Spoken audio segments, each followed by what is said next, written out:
the hope of the faithful, and the Messiah's victory, a Michtam of David.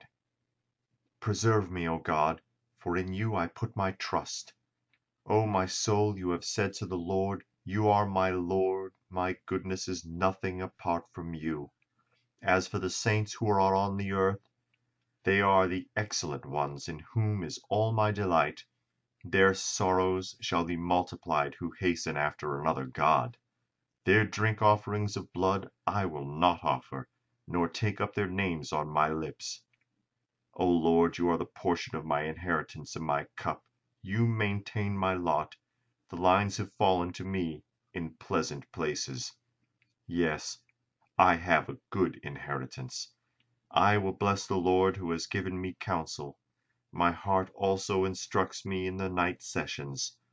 I have set the Lord always before me. Because he is at my right hand, I shall not be moved. Therefore my heart is glad, and my glory rejoices. My flesh also will rest in hope. For you will not leave my soul in Sheol, nor will you allow your Holy One to see corruption. You will show me the path of life. In your presence is fullness of joy. At your right hand are pleasures forevermore.